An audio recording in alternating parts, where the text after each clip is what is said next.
کیا یہ گناہ نہیں ہے؟ ہمارے ملک کے نامور لوگ بیٹھے ہوئے جشن آزادی منا رہے ہیں، 14 اگست کا دن منا رہے ہیں اور ننگی عورتیں نچوا رہے ہیں، عذاب نہیں آئے گا تو آسمان پر سے ہمارے لیے مٹھائی آئیں گی؟ کیا یہ اس ملک میں نہیں ہوا؟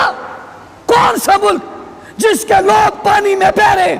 کون سا ملک جہاں گھر تباہ ہو رہے ہیں؟ کون سا ملک جہاں کھانے کو نہیں مل رہا؟ کون سا ملک جہاں بے روزگاری ہے؟ اس ملک کے حکمران عین اس وقت میں جب طوفان اپنی موجوں میں ہے، طوفان غصے میں، رب کا غصہ آیا ہوا ہے، عین اس وقت میں وہ عورتیں نچا رہے ہیں، قوم کی بیٹیاں نچا رہے ہیں، قوم کی بیٹیاں نچا رہے ہیں، ہم پھر بھی ان کے ساتھ ہیں۔ عذاب نہیں آئے گا تو کیا آئے گا؟ ہم نے اپنی حیثیت کو نہیں پہچانا، یہ ہو کیا رہا ہے؟ آج چھوڑو حکمرانوں کو، اپنے گھروں میں جاؤ، ہماری ٹی ویوں میں، ہمارے موبائلوں میں فحاشی اور یعنی کیا ہمارے گھروں میں نہیں ہے؟